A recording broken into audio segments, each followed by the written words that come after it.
Hello hi दोस्तों, study with अभिषेक 01 में आपका स्वागत है। आई होप कि आप लोग अपनी सीटेट की तैयारी अच्छे से कर रहे होंगे। दोस्तों बहुत कम समय बचा है, बढ़िया से आप प्रैक्टिस करते रहिए, ठीक है। तो आज के हमारे वीडियो में होने वाला है दोस्तों टॉपिक शिक्षण विधियाँ, ठीक है ना, जिसमें से 2-3 क्वेश्चन आ जाता है, जैसे आगमन विधि, निगमन विधि, संश्लेषण विधि और विश्लेषण विधि, ठीक है ना। लगभग हम लोग 10 विधियां हैं जो हमारी शिक्षण विधियां में बहुत इंपॉर्टेंट है। तो आज के वीडियो में यही होने वाला है और एक समस्या समाधान विधि, ठीक है। तो चलिए दोस्तों बिना देर किए वीडियो को स्टार्ट करते हैं। अगर ये वीडियो आपको अच्छा लगेगा तो वीडियो को लाइक ज़रूर कर दीजिएगा और जो लोग नए आए हैं वह चैनल को सब्सक्राइब ज़रूर कर दीजिएगा, ठीक है। दोस्तों आज हमारा क्या होगा, आज हमारा होगा शिक्षण विधियाँ, टीचिंग मेथड, ठीक है ना। आज हम पढ़ेंगे टीचिंग मेथड, ठीक है। तो हमारा पहला है दोस्तों हेडिंग समस्या समाधान विधि, ठीक है ना। समस्या समाधान विधि मतलब प्रॉब्लम सॉल्विंग मेथड, ठीक है ना। तो समस्या समाधान विधि में क्या है दोस्तों कि इसमें जो है स्टूडेंट को एक प्रॉब्लम दी जाती है जिसका समाधान जो है स्टूडेंट क्या करते हैं, खोजते हैं, ठीक, और नॉलेज लेते हैं। समस्या समाधान में ही एक हिंट दिया होता है। तो दोस्तों समस्या समाधान विधि में क्या होता है, किसी भी विद्यार्थी को क्या होता है, एक समस्या दिया रहता है और विद्यार्थी क्या करता है, स्वयं से उस समस्या का क्या करता है, समाधान खोजता है और उसके बारे में नॉलेज लेता है। और उसी समस्या समाधान में ही क्या होता है दोस्तों, एक हिंट, एक संकेत दिया होता है, ठीक है। तो दोस्तों समस्या जो है समाधान विधि, ठीक है। तो किसी समस्या को एक ही तरीके से प्रस्तुत रिप्रेजेंट करने पर अटक जाना अनुक्रिया या समुच्चय रिस्पांस सेट कहलाता है। अर्थात क्या करना, किसी एक ही तरीके से क्या करना, किसी चीज़ को प्रेजेंट करने पर अटक जाने को हम क्या कहते हैं, रिस्पांस सेट कहते हैं, ठीक, जिसे हिंदी में कहते हैं अनुक्रिया समुच्चय, ठीक है। उत्तम समस्या समाधान जो होता है कर्ताओं के लिए रिस्पांस सेट में कमी और अविचारिक चिंतन मतलब डाइवर्जेंटिंग थिंकिंग होना चाहिए। जो उच्चतम समस्या समाधानकर्ताओं के लिए कैसा होना चाहिए, सेट, रिस्पांस सेट होना चाहिए और अविचारिक चिंतन डाइवर्जेंट थिंकिंग होना चाहिए, ठीक है ना। समस्या समाधान की वह प्रणाली, ठीक है ना, जिसमें लक्ष्य से आरंभ तक पीछे की तरफ चलकर सॉल्यूशन तक पहुंच जाता है, वह पश्चगामी कार्यकारी युक्ति जो है कि अर्थात वर्किंग बैकग्राउंड स्ट्रेटजी कहलाती है, ठीक है ना। क्या होता है समस्या समाधान की वह प्रणाली जिसमें क्या होता है, जिसमें क्या होता है लक्ष्य से आरंभ होकर उसके क्या होता है पीछे की तरफ चलकर जो है कि समस्या को जो है कि करना, वही कहलाती है हमारी वर्किंग बैकग्राउंड स्ट्रेटजी, ठीक है ना। समस्या समाधान के दोस्तों कुछ स्टेप हैं, ठीक है ना। इसके स्टेप, समस्या समाधान के स्टेप हैं। हमें सबसे पहले समस्या आए तो क्या करना चाहिए, ठीक है। अगर किसी चीज़ की हमें समस्या दी होती है तो हमें सबसे पहले क्या करना है, समस्या को चुनना है कि समस्या है क्या, ठीक। फिर समस्या के कारण जानना है, ठीक, कि यह समस्या क्यों है, कैसे है, ठीक है ना। फिर तीसरा स्टेप है दोस्तों, समस्या से कारण जब जान जाएंगे तो समस्या से रिलेटेड इन्फॉर्मेशन कलेक्ट करेंगे कि इसे कैसे जो है कि सुधारा जा सकता है, ठीक। फिर चौथा है दोस्तों, समस्या का क्या करेंगे, समाधान करेंगे, ठीक है ना। फिर पांचवा करेंगे दोस्तों, समस्या का समाधान का जो है कि करेंगे, पांचवा है समाधान का व्यवहारिक प्रयोग करेंगे कि किस तरीके से करें कि समस्या हमारी क्या है, सॉल्व हो जाएगी। तो 5 ये तरीका है दोस्तों जो समस्या को हल करने का तरीका है। तो सबसे पहले दोस्तों हमेशा रहेगा कि हमें सबसे पहले समस्या को क्या करना है, चुनना है कि मान लीजिए दिया है कि वह बाजार गई, वह बाजार गई, ठीक है ना। मान लीजिए ऐसे कोई दिया है तो इसमें आपसे कह दे कि कोई त्रुटि निकालिए, तो सबसे पहले क्या करना है, हमें समस्या देखना है कि समस्या क्या है, ठीक है ना। अब आता है दोस्तों हमारा, ठीक है ना, यह था समस्या समाधान विधि, ठीक है। अब आता है हमारा दोस्तों आगमन विधि, ठीक ना, इंडिकेटिव मेथड। तो आगमन विधि क्या है दोस्तों, तो इस विधि में सीधे जो होता है दोस्तों अनुभवों, उदाहरणों तथा प्रयोगों का अध्ययन करके नियम जो है निकाले जाते हैं। यह शिक्षण विधि छात्र केंद्रित विधि है जो विद्यार्थियों को क्या करती है, करके सीखने पर बल देती है। ठीक, तो जो आगमन विधि होती है दोस्तों, ये हमारे क्या होता है, यह हमारे जो है कि अनुभवों और उदाहरण से जो है कि क्या होता है, प्रयोग द्वारा जो है कि नियम निकाले जाते हैं इसमें। ठीक, जो आगमन विधि होती है हमारी छात्र केंद्रित होती है, जो हमें करके लर्निंग बाय डूइंग पर बल देती है। ठीक, तो आगमन विधि जो होता है दोस्तों, इस विधि में तर्क करते हुए सबसे पहले क्या करना चाहिए हमें, तो सबसे पहले में दोस्तों उदाहरण से नियम की ओर चलना चाहिए आगमन विधि में। ठीक है ना, सबसे पहले क्या बताना चाहिए, बच्चों को सबसे पहले उदाहरण बताना चाहिए, उसके बाद नियम बताना चाहिए। ठीक, दूसरा दोस्तों स्थूल से क्या करना चाहिए, हमें सूक्ष्म की ओर चलना चाहिए। ठीक है, तीसरा है हमारा दोस्तों, ठीक है, तीसरी पॉइंट है हमारी कि विशिष्ट से हमें क्या करना चाहिए, सामान्य की ओर चलना चाहिए आगमन विधि में। ठीक, 4 है दोस्तों हमारा अज्ञात, कोई चीज़ हमें दिखाकर फिर अज्ञात की ओर चलना चाहिए। अज्ञात मतलब किसी चीज़ को प्रत्यक्ष रूप से दिखाना, फिर जो चीज़ छिपा लेना, ना दिखाई दे उसके बारे में बताना, अज्ञात। तो हमें अज्ञात से अज्ञात की ओर चलना चाहिए। ठीक, 5वां है दोस्तों हमारा मूर्त से अमूर्त की ओर चलना चाहिए। ठीक है ना दोस्तों, अज्ञात सॉरी दोस्तों ज्ञात से अज्ञात मतलब जो चीज़ ज्ञात है वह बताना चाहिए, फिर जो चीज़ नहीं ज्ञात है वह बताएं। ठीक, मूर्त मतलब दोस्तों जो चीज़ हमें दिखाई देती है उसे मूर्त कहते हैं। अमूर्त मतलब जो चीज़ हमें दिखाई ना दे उसके बारे में कल्पना करें वह अमूर्त होता है। तो 5वां स्टेप होता है दोस्तों किसी चीज़ को दिखाकर फिर ना दिखाकर कार्य करना, अर्थात मूर्त से अमूर्त की ओर करना। ठीक है, फिर 6 आता है हमारा दोस्तों किसी चीज़ को क्या करना, प्रत्यक्ष से क्या करना, प्रमाण की ओर दोस्तों क्या करना, आगे बढ़ते रहना। ठीक है ना, यह था हमारा दोस्तों क्या, आगमन विधि का प्रयोग। ठीक है ना, दूसरा है हमारा दोस्तों निगमन विधि अर्थात डिटेक्टिव मेथड। तो डिटेक्टिव मेथड निगमन विधि क्या होता है दोस्तों, आइए हम जानते हैं। ठीक है, तो निगमन विधि होता है दोस्तों, तो इस विधि में सर्वप्रथम दोस्तों विद्यार्थियों को नियम डायरेक्ट दोस्तों क्या होता है, नियम, ठीक है ना, का ज्ञान दिया जाता है। इसके पश्चात क्या होता है, उदाहरण देकर उनमें उनको क्या होता है, समझाया जाता है। ठीक है ना, यह दोस्तों आगमन विधि का अपोजिट है। ठीक है ना, आगमन विधि में सबसे पहले उदाहरण दिया जाता था फिर नियम। ठीक है ना, जबकि निगमन विधि में दोस्तों न से नियम, नी से निगमन याद कर लीजिएगा। ठीक, तो निगमन विधि में सबसे पहले नियम फिर तब उदाहरण देकर बच्चों को समझाया जाता है दोस्तों।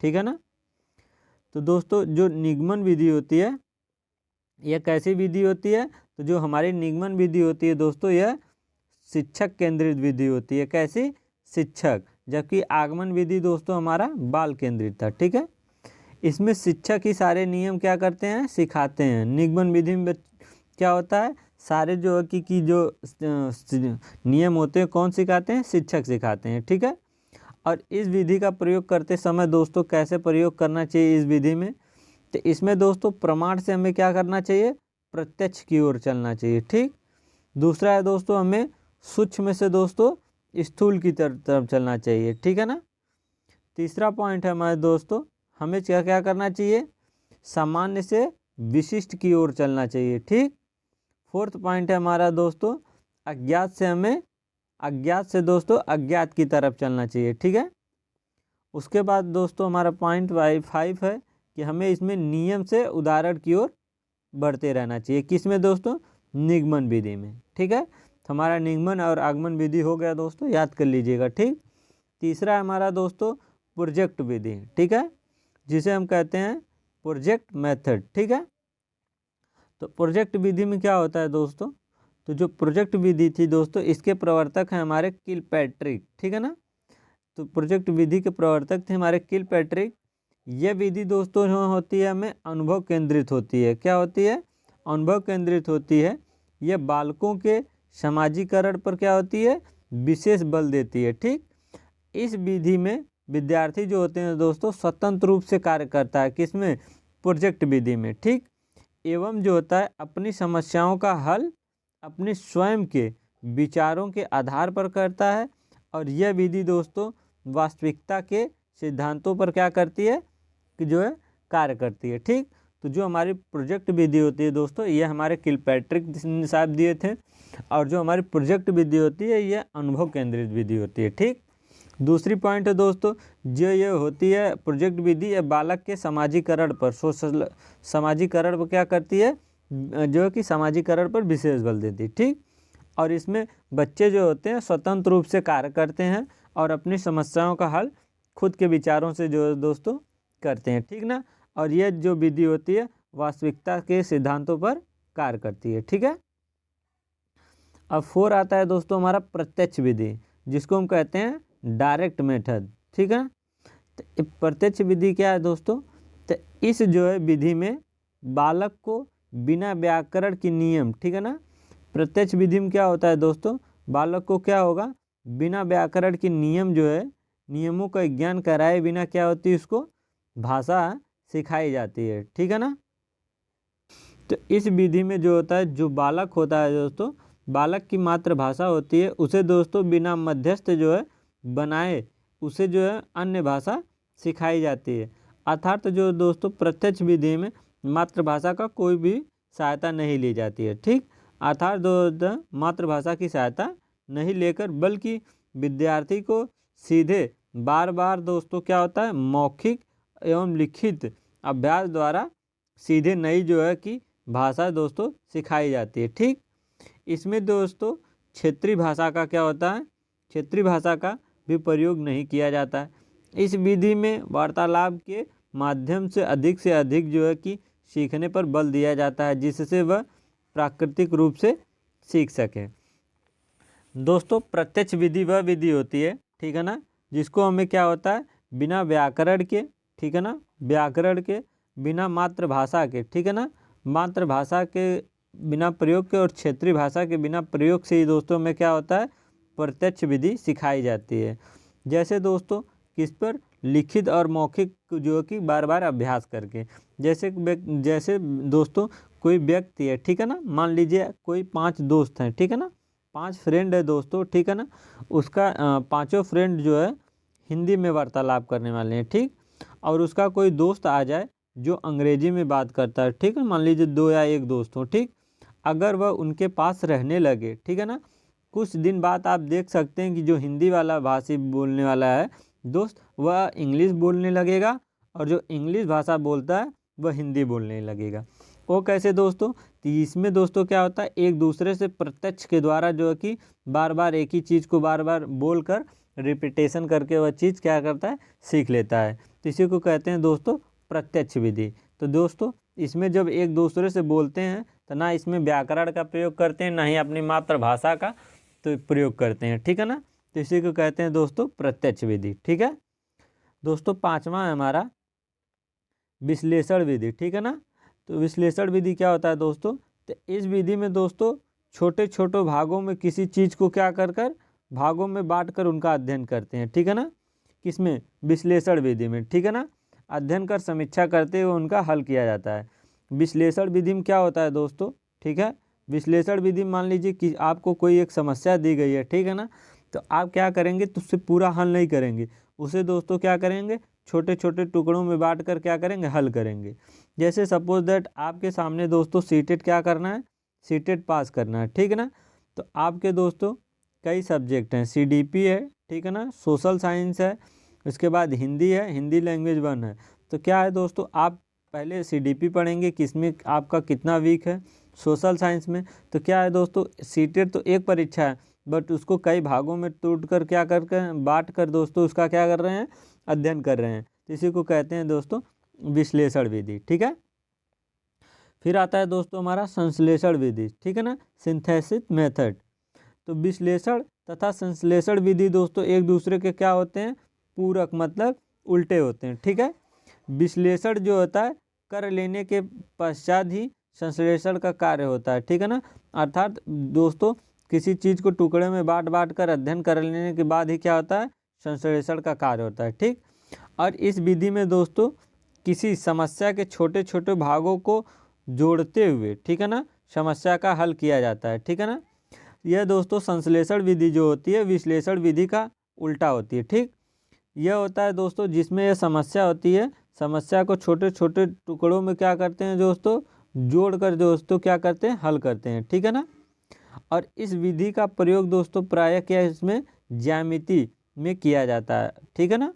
अर्थात संश्लेषण विधि का प्रयोग किस में किया जाता है दोस्तों, ज्यामिति में, ठीक। और जो ये संश्लेषण विधि होती है ये विश्लेषण विधि के बाद ही होती है, ठीक है ना। ये चीज़ याद कर लीजिएगा, ठीक है ना। तो इस विधि में दोस्तों बालक जो होता है अनुकरण, ठीक है ना, करके सीखता है, ठीक है। और इसके लिए इस विधि को दोस्तों क्या कहते हैं, अनुकरण विधि कहा जाता है, ठीक। इस विधि में बालक अपने शिक्षक का अनुकरण करके पढ़ना, लिखना, नवीन रचना करना जो है दोस्तों क्या करता है, सीखता है, ठीक है ना। इस विधि के अंतर्गत बालक शिक्षक के उच्चारण को सुनकर मतलब वाचन करना सीखते हैं। पहले शिक्षक बोलता है फिर बच्चे उसका अनुसरण करते हैं। इस विधि के आधार पर ही शुद्ध उच्चारण को ही भाषा सीखने का सर्वश्रेष्ठ गुण माना जाता है, ठीक है ना। तो जो आपका दोस्तों यह होता है अनुकरण विधि। तो कहने का एक ही मतलब है दोस्तों, जो होता है अनुकरण विधि, ठीक है, अनुकरण विधि। अनुकरण विधि में क्या होता है दोस्तों, जो बच्चा होता है, ठीक है, वह शिक्षक जो पढ़ाते हैं, ठीक है, उनका कॉपी करके, ठीक है ना, उनका कॉपी करके बच्चा क्या करता है, सीखता है। जैसे टीचर दोस्तों किसी भाषा को हिंदी का उच्चारण कर रहे हैं तो उसको कॉपी करके वह क्या करेगा, बोलना सीखेगा, ठीक है ना। हिंदी मान लीजिए टीचर पढ़ा रहा है तो उसको कॉपी कर कर हिंदी लिखना सीखेगा, ठीक है ना। तो जो होता है अनुकरण विधि में दोस्तों वो क्या करता है, बच्चा शिक्षक का जो है कॉपी करके बोलना और सीखना सीखता है और उनका क्या करता है, अनुसरण करता है, ठीक। और जो होता है यह विधि जो होता है दोस्तों शुद्ध उच्चारण किसी भाषा को सीखने का जो है शिक्षक का सर्वोच्च गुण माना जाता है, ठीक है। फिर आता है दोस्तों आपका 8 व्याख्यान विधि, ठीक है ना। किसी तथ्य विषय की व्याख्या की जाती है, ठीक है ना। मान लीजिए किसी तथ्य या कहानी की क्या होती है, लेक्चरर विधि में उसका क्या करता है, लेक्चर दिया जाता है, ठीक। जो व्याख्यान विधि को शिक्षण की सबसे प्राचीनतम विधि माना जाता है, किसका, शिक्षण की सबसे प्राचीनतम विधि माना जाता है, ठीक है ना। और इस विधि में शिक्षक की भूमिका क्या होती है दोस्तों, प्रमुख होती है, किसमें, लेक्चर मेथड में, ठीक। और इसलिए इसे शिक्षक केंद्रित शिक्षण विधि माना जाता है। जो लेक्चर मेथड होता है दोस्तों वह कैसा है, शिक्षक केंद्रित जो है शिक्षण माना जाता है, ठीक। और यह विधि दोस्तों स्मृति स्तर मतलब मेमोरी लेवल का शिक्षण अधिगम कराती है, ठीक है ना। सामाजिक विज्ञान में व्याख्यान विधि का प्रयोग सबसे अधिक होता है, ठीक है ना। और व्याख्यान शिक्षण विधि में पाठ्य वस्तु एवं विषय वस्तु के प्रस्तुतिकरण पर अधिक बल देता है, ठीक। जो व्याख्यान विधि दोस्तों होती है हमारे जैसे BA BCom MSc post graduation करते हैं तो उसमें हमारा प्रयोग होता है। जैसे हमें टीचर क्या करता है, हमें लेक्चर के माध्यम से क्या करता है, किसी चीज़ को सिखाता है, ठीक। और जो व्याख्यान विधि होती है दोस्तों लेक्चर मेथड, ये हमारा शिक्षक केंद्रित होता है, ठीक है ना। और ये हमारा क्या है, प्राचीनतम विधि है, ठीक है ना। ठीक है दोस्तों, यह था दोस्तों हमारा लेक्चर मेथड। और जो लेक्चर मेथड होता है दोस्तों सामाजिक विज्ञान में क्या होता है, सबसे अधिक प्रयोग किया जाता है, ठीक है। अब 9 है दोस्तों हमारा प्राकृतिक विधि, ठीक है ना, नेचुरल मेथड। तो जब एक अध्यापक भाषा का अभ्यास कराने के लिए लक्ष्य भाषा में गहन मौखिक दोस्तों क्या करता है, बातचीत कर रहा है, तो इस विधि का कहते हैं प्राकृतिक विधि के रूप में जाना जाता है, ठीक है ना। फिर दोस्तों हमारा आता है खंडीकरण, ठीक है ना। खंडीकरण क्या है, इसमें बच्चों को कंसेप्ट जो होता है टुकड़ों में तोड़कर समझाया जाता है। खंडीकरण में क्या होता है दोस्तों, किसी चीज़ को समझाने के लिए बच्चों को क्या करते हैं, अलग अलग चीज़ को तोड़कर हम याद या किसी चीज़ को समझाते हैं। जैसे दोस्तों मोबाइल नंबर के 10 अंकों को क्या करते हैं, संख्या को हमें 3 या 4 अंकों के समूहों में हम क्या करते हैं, बांट कर याद करना। जैसे दोस्तों मान लीजिए कोई नंबर दिया है, ठीक है ना दोस्तों, अगर यह कोई नंबर दिया है तो बच्चों को हम क्या करेंगे, खंडी करके अर्थात 2 या तो 3 या तो 2 ऐसे कर 2 3 2 कर दोस्तों याद करके हम जो कि खंडीकरण करके हम बच्चों को याद करवाते हैं, ठीक है दोस्तों। तो यही था दोस्तों खंडीकरण, ठीक है। तो आई होप कि दोस्तों आज का हमारा वीडियो आपको बहुत अच्छा लगा हो। अगर वीडियो आपको अच्छा लगा हो तो दोस्तों वीडियो को एक लाइक और जो कि चैनल को सब्सक्राइब ज़रूर कर दीजिएगा। दोस्तों मिलते हैं नए टॉपिक में नए वीडियो के साथ दोस्तों, तब तक जय हिंद, वंदे मातरम।